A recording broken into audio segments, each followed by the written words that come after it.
Two analytics giants go head-to-head. Google Analytics versus Tableau. Which one really delivers? On the left, the free web analytics powerhouse, Google Analytics. And on the right, the advanced data visualization platform, Tableau. Let's skip the buzzwords and get straight to the details that matter. Each category earns points, and at the end, you'll know exactly who comes out on top. The result in 2025 might really surprise you.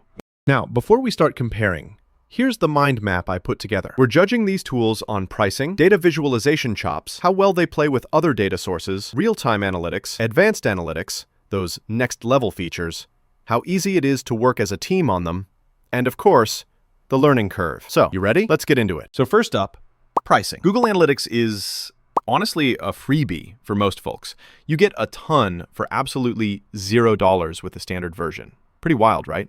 If you're a big enterprise, they do upsell you on Google Analytics 360, but for most, it costs you nothing. The catch?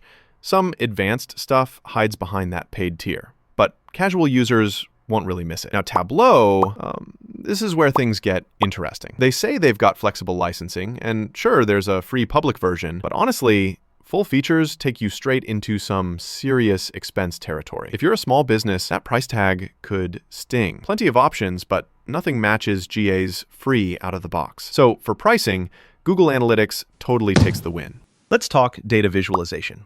Google Analytics offers your basic charts, a few graphs, and nice real-time dashboard updates. Kinda what you'd expect from standard web analytics. Nothing mind-blowing, and yeah, the customization basically stops at color changes. Now Tableau, this is its playground. Advanced drag-and-drop builder, super interactive storytelling, you can tweak the dashboards like you're a design pro. It's so customizable, but here's the deal, it's kinda overwhelming at first. Beginners could feel lost, no jokes, but if you stick with it, the results are next level. So Tableau absolutely owns this category. All right, next, data integration. Google Analytics is pretty much born to play nicely with the whole Google ecosystem. You get seamless connections among Google's apps and web analytics, which is great if you live in Google world. Downside, you're kind of stuck with web and app data, primarily from Google. Now Tableau steps up and says, why settle? You can plug in everything. SQL databases, spreadsheets, cloud services, the works. So if you want a 360-degree view of your business, Tableau makes it happen. Although, fair warning, setting up those integrations can be a little bit of a headache. Definitely more time-consuming than Google's plug and play. Still, for pure flexibility, Tableau wins hands down. Oh, and here's something cool you probably didn't know. Google Analytics actually processes data for over 20 million websites around the globe. That's insane. Makes you wonder how much raw internet traffic they see daily, right? Let's jump into real-time analytics. With Google Analytics, you can watch website traffic as it's happening, see what people are up to live. Pretty sweet. But, it does work with sampled data sometimes, and there's a little delay here and there. Tableau, though, brings you true real-time connections if you set things up right, which means instant decisions without waiting. But it does require a solid data pipeline and can eat up resources if you're not careful. Overall, Tableau nabs the win again for being more powerful in the real-time game. Now, advanced analytics, so those juicy extra features. Google Analytics, let's be real, offers some basic predictive stuff and a look at how you did in the past. But it doesn't go deep. Predictive capabilities? Not really. And advanced modeling is just not there. Tableau, on the other hand, is like, let's crunch some serious numbers.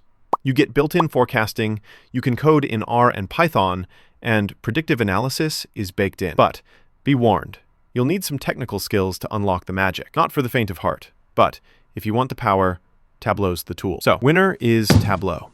Let's chat about collaboration. Google Analytics is fine. You can share links pretty easily, especially if your team already lives in Google Workspace. But if you want fancy team features like version control or adding comments, yeah, that's not really the vibe here. Tableau, though, was built for teams. It's got dedicated collaboration tools, version control, even places to drop comments so you can actually talk about your charts. Downside, you do need to train your teams because sharing isn't always straightforward. Still, collaboration is way stronger in Tableau. Last up, the learning curve. Google Analytics.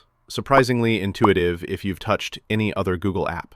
Tons of guides, help docs, the lot. Thing is, users say some of those advanced features can get pretty confusing. so it's not totally beginner-proof. Tableau? Oof, get ready for some hard work. The learning curve is seriously steep. Once you master it, you've got a beast of a tool. But yeah, it's challenging for someone brand new. The amount of training you'll need is kind of epic. So, for learning curve, Google Analytics is our winner. Way easier to just jump in. If you look at the big picture, here's how both tools stack up on a radar chart. Google Analytics really shines on pricing and ease of use, but Tableau dominates in almost every advanced and team-oriented area. Kind of tells you what each is made for. So here's my take after all that. If your business is basically web-focused and you just need awesome, detailed insights at zero cost, Google Analytics is a total knockout. Seriously, why pay for more if you don't have to? But if you need the full shebang, crazy visualizations, data from everywhere, advanced models, Tableau is the beast you want. It's a little intense, but totally worth learning if you can make use of all of those features. Thinking about which one to pick? Start by asking yourself, what's your budget? How complex is your data? And how comfortable is your team with new tools? Choose wisely, and you'll be set for 2025.